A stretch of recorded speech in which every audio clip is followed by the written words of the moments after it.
Apesar de um contexto pesadíssimo, eu não achei uma das séries mais pesadas do Ryan Murphy, da série Monstros, mas apesar de ter achado confusa a narrativa em alguns momentos, por outro lado, tem alguns aspectos interessantes que eu quero falar nesse vídeo aqui. Fala, seus lindões, Chrysler aqui, e no vídeo de hoje vou falar sobre Monstro, a história de Ed Gein, que estreou na Netflix nessa sexta-feira, dia 3, e faz parte, né, das séries do Ryan Murphy que conta casos criminais. A primeira foi do Dahmer e a segunda dos irmãos Menendez. E aqui, gente, tem umas escolhas narrativas que eu achei interessantes, mas também acaba sendo o que torna a série um pouquinho confusa, principalmente no início. E aí eu quero falar desses pontos aqui no vídeo abertamente, então vão ter spoilers. É lógico, assim, gente, o caso, ele é conhecido, vai estar no Google a história dele, mas eu quero falar coisas específicas da série, como que a série levou a narrativa, e isso pode ser um spoiler, né, como obra aí, então fica o aviso. Mas antes, lógico, não deixa de se inscrever no canal e clicar no sininho pra receber notificação pra quando tiver um vídeo novo, que eu sempre trago as novidades dos filmes e das séries aqui pra vocês o quanto antes vocês sabem.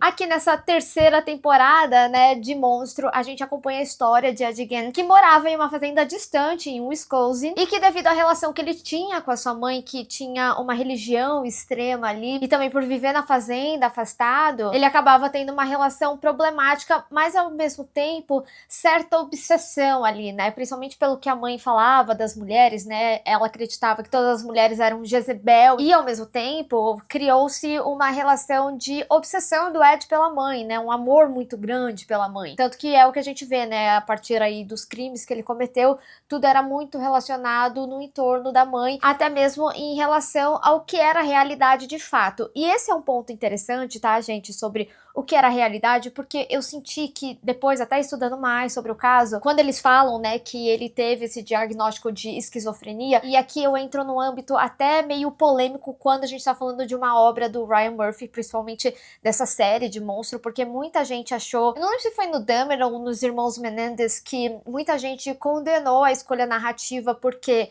modificou algumas coisas. Aqui também tem algumas pequenas modificações, mas eu acho que quanto à história original, ela transmite muito bem, conta de fato a história dele, pelo que eu andei pesquisando depois, né? Vi o vídeo da minha amiga Ju Cassini, mas muita gente questionava as escolhas narrativas falando que era uma passagem de pano, né? Só que assim, gente, eu sou o tipo de pessoa, eu sempre fui muito interessada em psicologia, então eu sempre gostava de entender, por mais problemática que fosse a atitude de uma pessoa, entender a origem disso. Isso quer dizer que vai amenizar o que a pessoa fez? Não, ele fez sim, de fato, atrocidades ali, né? Mas eu acho que é importante, até pra gente como ser humano e por racionalidade e talvez empatia também, entender a origem disso, né? Então, por exemplo, ter uma relação abusiva com os pais, e é uma coisa que a gente vê muito, né, nessa relação dessa série de monstros, todos tiveram problemáticas enormes com as famílias, né? Então, por exemplo, uma pessoa que ela já tem uma questão psicológica ali a ser aflorada, que nem no caso do Ed Gein, a partir da foto ali dos corpos depois da câmara de gás,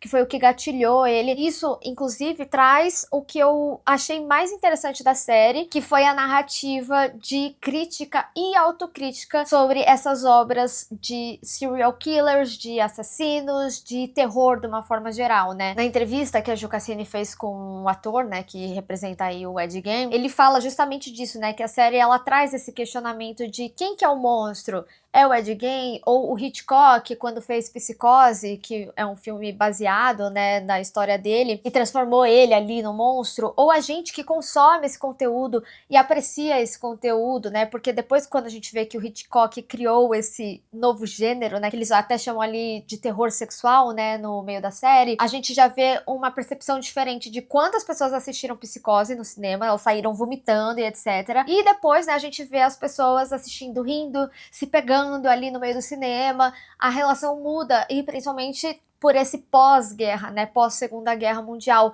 em que a violência se torna comum, e se a gente for refletir, né, para os tempos de hoje, o quão comum se tornou mais ainda, né? Então, esse é um aspecto que eu achei o mais interessante disparado, até mais do que a história dele, pra ser sincera, de escolha narrativa, mas ao mesmo tempo, eu achei que a série ficou muito confusa, porque eles claramente têm três narrativas aqui. Primeiro, contar a história do Ed Gein, e aí dentro disso, eles escolhem trazer alguns momentos que você não sabe se é realidade, até certos momentos você não sabe se de fato a Adelaine morreu, se ele teve uma relação com ela, que ele mesmo fala ali no final, né?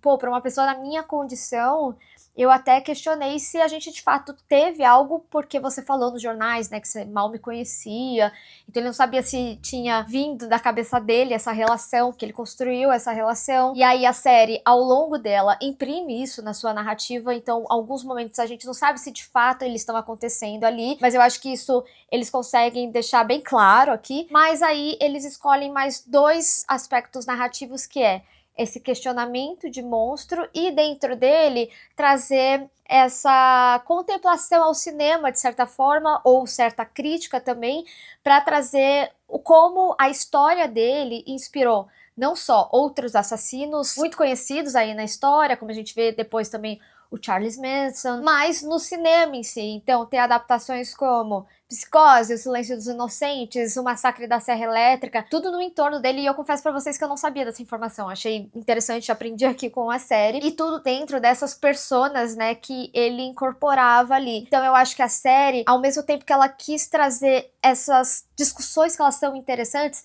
eu achei que teve um desencaixe muito grande. Isso fez, inclusive, com que essa fosse a temporada que eu menos gostei da série. Eu falei, você entende o psicológico por trás, mas ainda assim ele fez atrocidades. Aqui na série, eu acho que eles também tiveram uma escolha de não demonstrar tanto essas atrocidades quanto foi em Dahmer. Não sei se eles aceitaram a crítica, né, porque muita gente falou que passou mal, que achou muito pesado, e de fato Dahmer é uma série muito pesada, mas ao mesmo tempo eu acho que o contexto do Ed Gein é tão pesado quanto o que o Dahmer fazia, só que aqui eles não tiveram essa escolha de, por exemplo, mostrar ele arrancando couro, sabe? Que entraria talvez num sadismo quase em mostrar isso, mas isso não quer dizer que não tem cenas fortes, tá, gente? Pra mim as cenas de necrofilia, elas são bem pesadas, mas eu tenho que falar, gente, o trabalho do Charlie Hunnam aqui tá simplesmente excepcional, tanto no corporal dele ali, né, nos momentos em que ele tinha que vestir a lingerie, e até trazer certa inocência, vamos dizer assim, né, em alguns momentos ali, devido à educação que ele teve, eu acho que ele fez um excelente trabalho. Mas eu fiquei muito curiosa com relação à voz dele, porque um dos meus primeiros questionamentos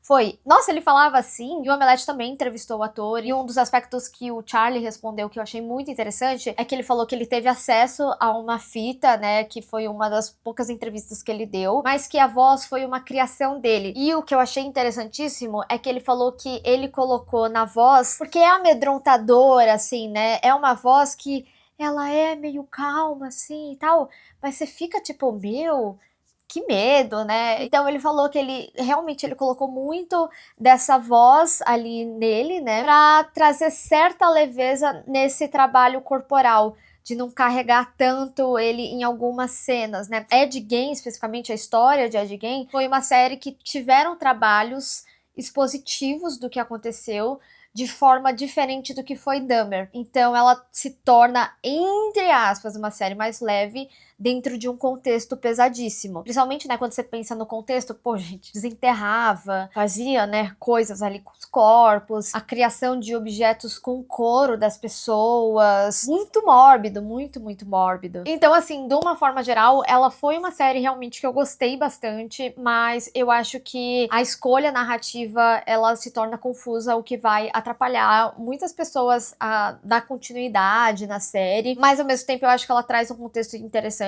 Eu não sabia a fundo a história do Ed Gein e achei interessante principalmente como ao longo dos anos o terror foi acompanhando a história dele, né? O impacto que os atos dele tiveram não só historicamente, que nem eu falei, para outros assassinos, mas também para o cinema, para o gênero de terror, né? Como foi criar um slasher, sabe, a partir dele. Acho que o Charlie Hunnam teve um excelente trabalho, como eu falei, mas é isso. Eu acho que a narrativa ela é um pouco confusa. Ela fica um pouco mais centralizada ali pro final. Eu gosto muito, inclusive, do episódio 5, que é focado na Adeline, que é uma personagem que me interessou, então eu queria saber mais da história dela também, então acho interessante o foco ali nela. Ah, e outra coisa que eu não posso deixar de falar, né, são as pequenas diferenças. Então, por exemplo, a forma que as pessoas se aproveitaram da imagem dele, tipo fazer o leilão lá na fazenda, aqui pra série eles já constroem essa relação do filho, né, da Warden ali, porque ele fica com a fazenda pra fazer leilão, né. São coisas muito pequenas que modificam, não é nada